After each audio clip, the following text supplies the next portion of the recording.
अगले 7 दिनों में 2 बड़े प्रयोग होने वाले हैं। 20 नवंबर को पटना का गांधी मैदान और 25 नवंबर को अयोध्या का राम मंदिर। प्रधानमंत्री नरेंद्र मोदी दोनों जगह होंगे। गांधी मैदान में आज नीतीश कुमार ने शपथ ग्रहण की तैयारियां देखी और अयोध्या में योगी आदित्यनाथ ने अपने सामने ध्वजारोहण समारोह का ट्रायल कराया। 20 नवंबर से 25 नवंबर तक पूरी पॉलिटिक्स बदलने वाली है। मगध से जो हिंदू लहर उठी है उसे अवध पहुंचाकर हिंदुत्व का तूफान बनाने की तैयारी है। योगी आदित्यनाथ की जिम्मेदारी बढ़ने वाली है। योगी आदित्यनाथ जैसे जैसे फॉर्म में आ रहे हैं, विरोधियों की नींदें उड़ती जा रही हैं। एक रिपोर्ट में समझिए। क्या योगी आदित्यनाथ अगली जीत का रास्ता बनाने में जुट गए हैं?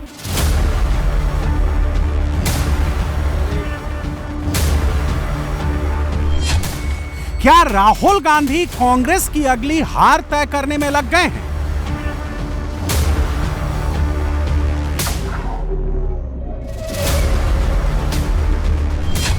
पटना में नीतीश का 10वां प्रण और अयोध्या में भगवा ध्वज। कनेक्शन क्रिस्टल क्लियर है। आपके लिए इसे और क्लियर करते हैं। योगी आदित्यनाथ ने एसआईआर का फॉर्म भरा और यूपी में वोटर वेरिफिकेशन का काम सरासर बढ़ने लगा। योगी की ये तस्वीरें अखिलेश यादव की धड़कनें तेज करने वाली हैं। योगी के सूबे में एसआईआर रफ्तार पकड़ चुका है। यूपी के 75 जिलों के 75 डीएम की निगरानी में 96% तक फॉर्म बांट दिए गए हैं। अगले 16 दिनों में यहां एसआईआर का फर्स्ट फेज कंप्लीट कर देने का टारगेट है। 5 दिसंबर को यूपी में एसआईआर का पहला ड्राफ्ट रोल आ जाएगा। फिर करेक्शन का काम शुरू होगा। योगी आदित्यनाथ ने खुद अपना एसआईआर फॉर्म भरकर गोरखपुर के वोटर लिस्ट में अपना नाम सत्यापित किया। इसके बाद योगी ने लिखा, सत्यापित मतदाता सशक्त लोकतंत्र की नींव। रक्षा मंत्री राजनाथ सिंह ने लखनऊ में एसआईआर का फॉर्म भरा। बीजेपी ने इस काम में अपना पूरा काडर लगा दिया है। एक एक वोटर तक एसआईआर की बात पहुंचाई जा रही है। एमपी इसी राह पर है। राजस्थान भी एसआईआर का यही रूट फॉलो कर रहा है। गुजरात में भी वोटर वेरिफिकेशन पर कोई ब्रेक नहीं है। छत्तीसगढ़, ओडिशा, उत्तराखंड और गोवा समेत बीजेपी शासन वाले राज्यों में एसआईआर रियलिटी बन रहा है। लेकिन कांग्रेस उल्टी चाल चल रही है। बिहार में एसआईआर का मुद्दा उठाकर बुरी तरह हारने वाली कांग्रेस के नेता राहुल गांधी ने दिल्ली में 12 राज्यों के कांग्रेसी नेताओं के साथ बैठक की और तय किया कि दिसंबर के पहले हफ्ते में एसआईआर के खिलाफ वो दिल्ली में एक बड़ी रैली करेंगे। सबका अनुभव यही है कि जो बिहार में हुआ वही उसी तरीके का एसआईआर सब जगह किया जा रहा है। टारगेटेड रूप से कुछ लोगों के नाम काटे जा रहे हैं। ये एसआईआर काटने के लिए है, नाम जोड़ने के लिए नहीं है। ये सबका निष्कर्ष इस बैठक में निकला। और एसआईआर के बारे में यह आप अच्छी तरह जानते हैं कि 5 ऑर्डर सुप्रीम कोर्ट के आए। 5 ऑर्डर चुनाव आयोग के खिलाफ आए, क्योंकि इसमें इतनी त्रुटियां हैं और बदनीयती है कि वो सुप्रीम कोर्ट ने, माननीय सर्वोच्च न्यायालय ने भी बहुत स्पष्ट तौर पे उसको देखा और उस पर टिप्पणी की और उसको सुधारने के आदेश दिए। बड़े बेमन से चुनाव आयोग ने कुछ बातें उनकी मानी, माननीय सर्वोच्च न्यायालय की, वो आप सबके सामने है। राहुल गांधी बिहार में एसआईआर का विरोध करके नतीजा देख चुके हैं। कांग्रेस सुप्रीम कोर्ट में मुकदमा लड़के भी देख चुकी है। एसआईआर को रोका नहीं जा सकता, ये राहुल को भी मालूम है। लेकिन बिहार हारने के बाद दिल बहलाने को उन्हें दोबारा एसआईआर का ख्याल आया है। ये अलग बात है कि दिल्ली के रामलीला मैदान में कांग्रेस की महारैली जब होगी तब तक कई राज्यों में एसआईआर का पहला ड्राफ्ट रोल आ चुका होगा। यानी राहुल गांधी उस चीज को रोकने का प्रयास कर रहे हैं जिसे अब रोका ही नहीं जा सकता। और राहुल का रवैया भी ढुलमुल है। राहुल गांधी के इस फेल्ड पॉलिटिकल मॉडल को नरेंद्र मोदी ने डिकोड किया है। देश का दुर्भाग्य था कि कांग्रेस भारत के संविधान को नकारने वाले माओवादी आतंक को पालती पोसती रही और सिर्फ दूर दराज के क्षेत्रों में, जंगलों में ही नहीं, कांग्रेस ने शहरों में भी नक्सलवाद की जड़ों को खाद पानी दिया। कांग्रेस ने बड़ी बड़ी संस्थाओं में अर्बन नक्सलियों को स्थापित किया। साथियों, 10-15 साल पहले कांग्रेस में जो अर्बन नक्सली माओवादी पैर जमा चुके थे, वो अब कांग्रेस को मुस्लिम लीगी माओवादी कांग्रेस एमएमसी बना चुके हैं। और मैं आज पूरी जिम्मेदारी से कहूंगा कि मुस्लिम लीगी माओवादी कांग्रेस अपने स्वार्थ में देश हित को तिलांजलि दे चुकी है। मुस्लिम लीगी माओवादी कांग्रेस, यह शब्द नरेंद्र मोदी ने बिहार चुनाव में इजाद किया था। बिहार जीतने के बाद मोदी ने दिल्ली में इसे रिपीट किया। देश की सबसे पुरानी पॉलिटिकल पार्टी के बारे में नरेंद्र मोदी ने ऐसा क्यों कहा, इसका कारण समझिए। बिहार चुनाव में कांग्रेस के दो ही फोकल पॉइंट रहे, मुसलमान और माओवादी। कांग्रेस ने आरजेडी के साथ अलायंस में मुस्लिम बहुल सीमांचल की सीटें हासिल करने के लिए पूरे महागठबंधन को दांव पर लगा दिया। कांग्रेस ने बिहार में महागठबंधन की सभी पार्टियों के साथ फ्रेंडली फाइट की, लेकिन सीपीआईएमएल के साथ कांग्रेस की कोई फ्रेंडली फाइट नहीं हुई। बिहार में कांग्रेस के ये दोनों मॉडल फेल हो गए। मुस्लिम सीटों पर कांग्रेस को वोट नहीं मिले और सीपीआईएमएल जिन सीटों पर लड़ी वहां माओवादियों को भी वोट नहीं मिले। बिहार में बीजेपी 101 सीटों पर लड़ी, हर सीट पर बीजेपी को औसतन 99,813 वोट मिले। बिहार में जेडीयू भी 101 सीट पर लड़ी, हर सीट पर जेडीयू को औसत रूप से 95,714 वोट मिले। यहां तक कि 6 सीटों पर लड़ने वाली एचएम ने भी हर सीट पर औसतन 97,842 वोट हासिल किए। 143 सीटों पर लड़ने वाली आरजेडी को हर सीट पर औसतन 81,310 वोट मिले। 61 सीटों पर लड़ने वाली कांग्रेस को हर सीट पर औसतन 71,474 वोट मिले और 20 सीटों पर लड़ने वाली सीपीआईएमएल को हर सीट पर औसतन 71,279 वोट मिले। माओवाद पूरे देश में फैल रहा है। रेड टेरर के इलाके के माओवादी आतंक से मुक्त हो रहे हैं। छत्तीसगढ़ के सुकमा में 1 करोड़ का इनामी नक्सली हिडिमा सुरक्षा बलों के बुलेट से ढेर हो गया। बिहार में वोटर्स ने माओवाद में भरोसा रखने वाली सीपीआईएमएल को बैलेट से ढेर कर दिया। सीपीआईएमएल का स्ट्राइक रेट बिगड़ा तो पूरे महागठबंधन का प्लान डिरेल हो गया।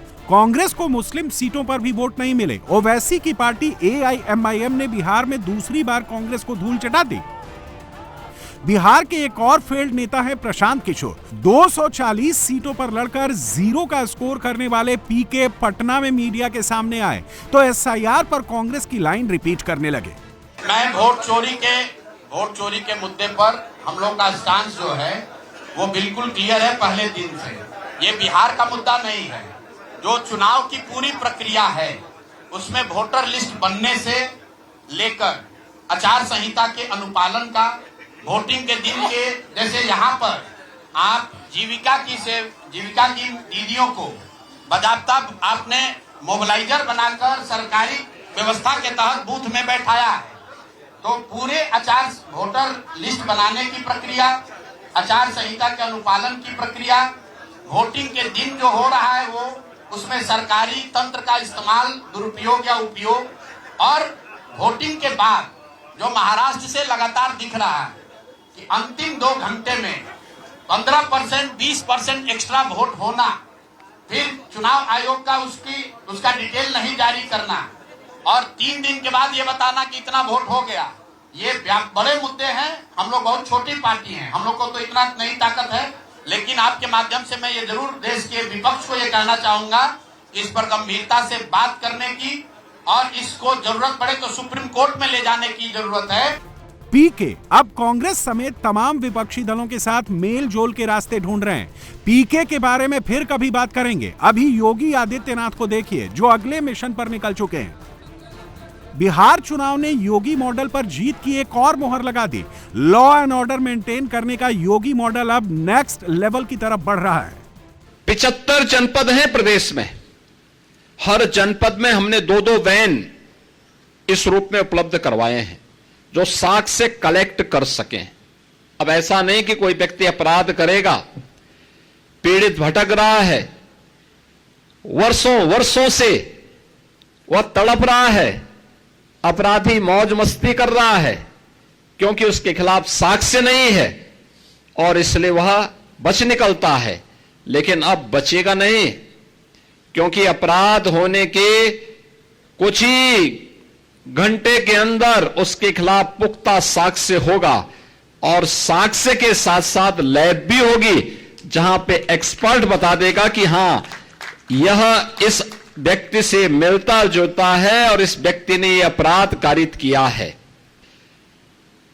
वह कोई भी इस प्रकार का अपराध हो, कहीं दुष्कर्म के मामले आते हैं, कहीं पे आतंकी घटनाएं घटित होती हैं, कहीं पे कोई फायर करके अपने लाइसेंसी असले से फायर करके किसी की हत्या करने का प्रयास करता है। बैलिस्टिक जांच करने में बहुत समय लगता था, अब ऐसा नहीं हो पाएगा और डीएनए जांच की सुविधा भी अब गोरखपुर की इस लैब में उपलब्ध करवा दिया गया है। कोई भी व्यक्ति अपराध करेगा तो बच नहीं निकल सकता है। गोरखपुर में लॉ एंड ऑर्डर कंट्रोल करने का मॉडल देने के बाद योगी आदित्यनाथ अयोध्या पहुंचे। अयोध्या में एक बहुत बड़ा काम होने वाला है। प्राण प्रतिष्ठा के बाद अब ध्वजारोहण होगा। 25 नवंबर को नरेंद्र मोदी राम मंदिर के शिखर पर 22 फीट का भगवा धर्म ध्वज फहराएंगे। अयोध्या में इसका मॉक ड्रिल किया गया। राम मंदिर के शिखर पर आप जो ध्वज देख रहे हैं, ये मॉक ड्रिल वाला ध्वज है। 25 नवंबर से यहां रियल भगवा धर्म ध्वजा लहराएगी। प्रधानमंत्री नरेंद्र मोदी 25 नवंबर को राम मंदिर के 161 फुट ऊंचे शिखर पर 22 बाई 11 फीट का भगवा ध्वज फहराएंगे। यह कार्यक्रम प्राण प्रतिष्ठा की तरह ही भव्य होगा और मंदिर निर्माण पूर्ण कार्य होने का प्रतीक बनेगा। राम मंदिर के शिखर पर ध्वजारोहण समारोह की तैयारियां वार लेवल पर चल रही हैं। योगी आदित्यनाथ इसकी समूची तैयारी की निगरानी करने के लिए अयोध्या पहुंचे। एक और तैयारी पटना के गांधी मैदान में चल रही है। अयोध्या में धर्म ध्वजा फहराने से पहले पटना के गांधी मैदान में लोकतंत्र का विजय ध्वज फहराया जाएगा। 20 नवंबर को नीतीश कुमार रिकॉर्ड 10वीं बार बिहार के मुख्यमंत्री पद की शपथ लेंगे। गांधी मैदान में नरेंद्र मोदी को भी आना है, इसलिए तैयारियों का जायजा लेने खुद नीतीश कुमार पहुंचे। ये वही गांधी मैदान है जहां 12 साल पहले नरेंद्र मोदी की रैली के समय बम विस्फोट हुए थे। उसी गांधी मैदान में चाक चौबंद सिक्योरिटी में नरेंद्र मोदी की मौजूदगी में नीतीश कुमार का 10वां शपथ ग्रहण समारोह होगा। इस वक्त तैयारियां जोरों पर है और इन तैयारियों का निरीक्षण करने, जायजा लेने के लिए खुद मुख्यमंत्री भी यहां पर पहुंचे थे। नीतीश कुमार यहां पे पहुंचे थे और उन्होंने जायजा लिया है। 20 नवंबर को प्रधानमंत्री यहां पे रहेंगे। 20 नवंबर को एनडीए रूल्ड स्टेट यानी कि जहां जहां एनडीए का शासन है वहां के मुख्यमंत्री भी यहां पे मौजूद रहेंगे। तमाम केंद्रीय मंत्री मौजूद रहेंगे क्योंकि बड़ी जीत मिली है और एनडीए, भारतीय जनता पार्टी, उनके सहयोगी जनता दल यूनाइटेड, हम पार्टी या फिर एलजेपी, ये सब इसे बड़े एक ऐतिहासिक शपथ ग्रहण समारोह में कन्वर्ट करना चाहते हैं, दिखाना चाहते हैं। इस वजह से तैयारियां जोरों पर है। इस वक्त आप तस्वीरें देख रहे हैं गांधी मैदान में हजारों लोगों के बैठने की व्यवस्था की जा रही है। साथ ही जो वीआईपीज रहेंगे वो फ्रंट रो में बैठेंगे, उनके लिए सोफे लगे हैं। साथ ही यहाँ सीसीटीवी के इंतजाम हो रहे हैं, चारों तरफ बैरिकेडिंग हो रही है कि यहाँ सुरक्षा के पुख्ता इंतजाम किए जा सकें। मुख्यमंत्री के साथ साथ सम्राट चौधरी भी यहाँ पे पहुंचे थे, विजय सिन्हा भी यहाँ पे पहुंचे थे, साथ ही एलजेपी के भी तमाम नेता यहाँ पे पहुंच रहे हैं। तैयारियां की जा रही है और मंच आप इस वक्त देखिए, मंच सजाया जा रहा है, मंच बनाया जा रहा है। यहीं से नीतीश कुमार और उनके मंत्रिमंडल के लोग जो हैं वो शपथ लेंगे, प्रधानमंत्री भी मौजूद रहेंगे। 20 तारीख से पहले 19 नवंबर को भी पटना पूरी तरह पॉलिटिकल एक्शन से भरा रहेगा। पटना में बुधवार को 19 नवंबर को बीजेपी विधायक दल की बैठक होगी। बीजेपी ने यूपी के डिप्टी सीएम केशव मौर्य को केंद्रीय पर्यवेक्षक बनाया है। बीजेपी विधायक दल की बैठक में नीतीश कुमार को समर्थन देने का प्रस्ताव पास किया जाएगा। जेडीयू विधायक दल की बैठक में नीतीश कुमार को नेता चुना जाएगा। फिर एनडीए विधायकों की बैठक होगी जिसमें नीतीश कुमार के नाम का प्रस्ताव किया जाएगा। इसके बाद नीतीश कुमार एनडीए नेताओं के साथ राजभवन जाकर सरकार बनाने का दावा पेश करेंगे। होम मिनिस्टर अमित शाह 19 नवंबर की शाम को ही पटना पहुंच जाएंगे। नीतीश के 10वें प्रण को ग्रैंड बनाने के लिए 2 से 3 लाख लोग शपथ ग्रहण में आएंगे। इनमें बीजेपी, जेडीयू, एलजेपी, एचएम और आरएलएम के कार्यकर्ता भी होंगे। 20 तारीख को शपथ ग्रहण समारोह गांधी मैदान में मनाया जाएगा और इसमें अपने यशस्वी दुनिया के लोकप्रिय नेता और यशस्वी प्रधानमंत्री श्री नरेंद्र मोदी जी का और उनके साथ साथ हमारे सभी भाजपा के वरिष्ठ नेता, विभिन्न प्रदेश के मुख्यमंत्री और उप मुख्यमंत्री और समाज के गणमान्य लोगों को भी उसमें आमंत्रित किया गया है। और साथ साथ जिस महान मतदाता ने अपार जन समर्थन फिर एक बार एनडीए सरकार को दिया है, सभी आम मतदाता को भी इसमें आमंत्रित किया जा रहा है और करीब 2 से 3 लाख लोग इस ओथ शिरोमणि में, शपथ ग्रहण समारोह में उनकी उपस्थिति, ऐतिहासिक उपस्थिति दर्ज होगी। बीजेपी पहली बार बिहार विधानसभा में सबसे बड़ी पार्टी बनकर आई है, इसलिए मोदी की पार्टी के अंदर जबरदस्त जोश है, लेकिन जोश में होश कोई नहीं खो रहा। नीतीश मंत्रिमंडल के चेहरों पर दिल्ली से लेकर पटना तक डिस्कशन चल रहा है। बीजेपी और अन्य सहयोगियों से बात करने के लिए नीतीश कुमार ने संजय झा और ललन सिंह को लगाया। बीजेपी की तरफ से अमित शाह और जेपी नड्डा ने बात की। याद कीजिए, सीट शेयरिंग के दौरान संजय झा और ललन सिंह के बारे में क्या क्या बातें उड़ाई गई थी। इन दोनों को बीजेपी का एजेंट कह दिया गया था। नीतीश सब जानते हैं, उन्होंने जानबूझकर अपने इन्हीं दोनों नेताओं को काम पर लगाया। ऐसा करके नीतीश कुमार ने कुछ बोले बगैर ही सारी कॉन्स्पिरेसी थ्योरी की हवा निकाल दी। नीतीश कुमार को 25 सीट से ज्यादा आने पर प्रशांत किशोर ने राजनीति से संन्यास लेने की घोषणा की थी। नीतीश ने पीके के अनुमान से 3 गुना से भी अधिक सीटें जीत ली, तो प्रशांत किशोर अब बहाने ढूंढ रहे हैं। आपने सवाल किया है, जायज बात है। आपने कहा था कि 25 से ज्यादा आएगा तो आप संन्यास ले लेंगे। तो भैया किस पद पर हैं जिससे मैं इस्तीफा दे दूं? अगर किसी पद पर हैं, ये तो नहीं कहा था कि बिहार छोड़कर चले जाएंगे, बिहार में रहेंगे और राजनीति नहीं। बिल्कुल अरे भाई, बिल्कुल एक मिनट, बिल्कुल राजनीति छोड़ देंगे। राजनीति छोड़े हुए हैं, हम तो राजनीति करते ही नहीं हैं। लेकिन ये नहीं कहा है ना कि बिहार के लोगों की बात कहना छोड़ देंगे। कि 25 सीट की बात है, बिल्कुल 25 सीट से ज्यादा नीतीश कुमार को ना आना चाहिए था, ना आता। एक ही फैक्टर है, ये पैसा बांटकर जो वोट आपने खरीदा है, खरीदने का आप पर इल्जाम है। तो इसको आप इतने 20 साल से आप मुख्यमंत्री हैं, तो आप इस इल्जाम को धो दीजिए। अगले 6 महीने में 1.5 करोड़ लोगों को, 1.5 करोड़ परिवार को स्वरोजगार की व्यवस्था कर दीजिए। और अगर नहीं कीजिएगा तो हम लोग यहीं पर हैं। प्रशांत किशोर ने पटना में 2 बातें की। नंबर 1, नीतीश कुमार ने 10-10 हजार बांटकर वोट खरीदे।